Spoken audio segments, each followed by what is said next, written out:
আমরাও দোয়া করি সবাই সবার কাছে ফিরে আসুক। তার উপরে ছাদটা ছিল সেই এখন বেকার হয়ে গেছে। এখন এই ফ্যামিলিটাকে দেখার মতো এরকম কেউ নাই আমাদের। লিস্ট আমার বাবাকে আমরা ফিরে পাইছি, এটা আল্লাহর কাছে লাখো কোটি শুকরিয়া।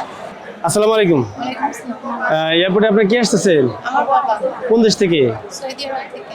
উনি সৌদি আরবে কত বছর যাবত আছেন? উনি প্রায় 7 বছর যাবে। আচ্ছা, 7 বছর যাবত আছেন। হ্যাঁ। এখন আসতেছেন সর্বশেষ কতদিন হলো? বিগত 2 বছর আগে আমার বাবা এসে গেছিলেন। তারপরে এখন বাবা অনেক অসুস্থ, ওনার ব্রেন স্ট্রোক হয়। তারপর 1 মাসের মতন সে অজ্ঞান ছিল। তারপরে এখন সেন্স আসছে। এখন আমার চাচা ওনাকে নিয়ে আসতেছে বাংলাদেশে। ও আচ্ছা, দ্যাট মিন্স উনি সৌদিতে অসুস্থ হয়ে পড়েছিলেন। হ্যাঁ, অসুস্থ হয়ে গেছিল, ওখানেই হসপিটালে ছিলেন। তারপর আইসিইউতে ছিলেন। এখন আলহামদুলিল্লাহ মোটামুটি একটু সুস্থ হয়েছে। এখন বাংলাদেশে একেবারে চলে আসতেছে। একবারে চলে আসতেছেন। উনি অসুস্থ হয়েছিলেন কি নরমালি স্ট্রোক করেছিলেন এরকম কিছু নাকি? হ্যাঁ, নরমাল একটা স্ট্রোক হয়েছিল। মানে কাজের মধ্যে নাকি? বাসায় যখন ছিলেন তখন হঠাৎ করে স্ট্রোক করার পর তার ব্রেনের রগটা ছিঁড়ে যায়। ছিঁড়ে যাওয়ার পর ওখানে ব্লিডিং হয়। তারপর 2 বার করে অপারেশন হয়। অপারেশন হওয়ার পর এখন অবশ্য আমার বাবার এক পাশ অবশ আছে। আচ্ছা, প্যারালাইজড হয়ে গেছে। হ্যাঁ, প্যারালাইজড আছে। এখন ওইভাবে ওনাকে নিয়ে আসা হচ্ছে বাংলাদেশে। আচ্ছা, উনি যে অসুস্থ হলো, এই যে দীর্ঘ প্রায় 1 বছর উনি চিকিৎসাধীন ওখানে না? হ্যাঁ হ্যাঁ, প্রায় 1 বছর মতো। আচ্ছা, এই যে দীর্ঘ 1 বছর সময় চিকিৎসার ব্যয় প্লাস সবকিছু মিলে এটা কি ওনার কোম্পানি দেখেছে না আপনাদের ব্যক্তিগতভাবে করতে হয়েছে? এইটা ওখান থেকে ওনারা দেখেছেন। উনি যে কোম্পানিতে ছিলেন ওই কোম্পানি দেখেছে এটা? দেখেছেন। আর হচ্ছে আমাদের যাতায়াত ভাড়াটা যা এগুলি সব আমাদের নিজেদের বহন করতে হচ্ছে। আচ্ছা, দেখে আসা সবকিছু আমাদের নিজেদের বহন করে আসা। নিজেদের বহন করতে হবে। এখন ওই যে প্রবাসীরা যারা আছেন, সম্মানিত প্রবাসীরা যারা বিদেশে কাজের ক্ষেত্রে অসুস্থ হয় কিংবা যেভাবে অসুস্থ হোক, তাদের জন্য কিন্তু প্রবাসী কল্যাণ মন্ত্রণালয় থেকে, প্রবাসী কল্যাণ ডেস্কের থেকে সহযোগিতার বিষয় থাকে। সেই ওই ধরনের কোনো সহযোগিতা আপনারা নিয়েছেন কি? না না, আমরা কোনো সহযোগিতা পাইনি। এই ধরনের সহযোগিতার ব্যাপারে কি আপনারা জানেন কিছু? না, আমরা ওইরকম কিছু জানি না। আর আমার বাবা অসুস্থ হওয়ার পর থেকে ওখানেই ছিল।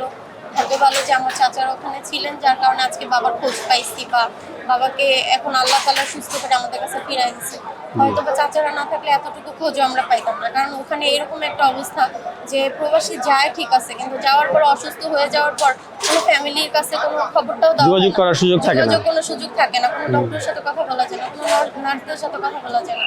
সবকিছু মিলেই মানে আলহামদুলিল্লাহ যে আমার চাচারা ওখানে ছিল, আমার বাবাকে পাইছি। আপনার বাবার নাম কি? মুর্শেদ আলম বাচ্চু। আপনাদের বাড়ি কোথায়? বাড়ি হচ্ছে শাইলাপুর। শায়লাপুর। সৌদিতে উনি কোথায় কাজ কর্মরত ছিলেন জানেন? হ্যাঁ, উনি হচ্ছে আল কাসিম ছিলেন। আল কাসিম। হ্যাঁ, আর হসপিটাল ছিলেন রিয়াদে। রিয়াদে। জি। আচ্ছা, এই জন্যই বললাম যে কারণ একজন প্রবাসী হিসেবে তার যে সরকার কর্তৃক সুবিধাগুলো, এটা তো তার অধিকার। হ্যাঁ। হয়তো আমরা অনেকে জানি না কিংবা সুযোগ জানি না, সেই হিসাবে পাইনি। তাই না, অন্তত চেষ্টা তো করতে হবে। জি। সেই হিসাবে যেহেতু দীর্ঘদিন উনি সাফার করেছেন, আপনার পরিবার সাফার করেছেন, জি। সেই সহযোগিতার জন্য হলো এখানে এয়ারপোর্টে প্রবাসী কল্যাণ ডেস্ক আছে, হ্যাঁ। সেখানেও আপনারা যোগাযোগ করতে পারবেন। জি। ঠিক আছে, ইনশাআল্লাহ। তো দোয়া করি উনি সহি সালামতে ভালোভাবে এখানে আসুক। আমার বাবার জন্য যে অ্যাট লিস্ট আমার বাবাকে আমরা ফিরে পাইছি, এটা আল্লাহর কাছে লাখো কোটি শুকরিয়া যে আমার বাবাকে অন্তত ফিরে পাইছি আমাদের মাঝে। ছোট ছোট ভাই নিয়ে আম্মু, আমাদের ফ্যামিলিতে আমার বাবাই একমাত্র কর্মরত ছিল, যে বাবাই সব কিছু দেখতো। কিন্তু এখন এরকম একটা পরিস্থিতি যে মানে বাবা এখন যে মাথার উপরে ছাদটা ছিল সেই এখন বেকার হয়ে গেছে। এখন এই ফ্যামিলিটাকে দেখার মতো এরকম কেউ নাই আমাদের।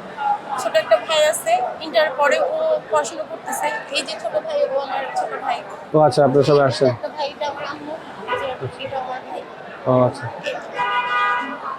সবাইকে বলবো দোয়া করবেন আমার বাবার জন্য, যাতে অন্তত আল্লাহ তাআলা সবাইকে সুস্থ সবল রাখে। প্রবাসী যারা আছে আমরাও দোয়া করি সবাই সবার কাছে ফিরে আসুক সুস্থভাবে। দোয়া করি যাতে সবাই। ধন্যবাদ আপনাকে।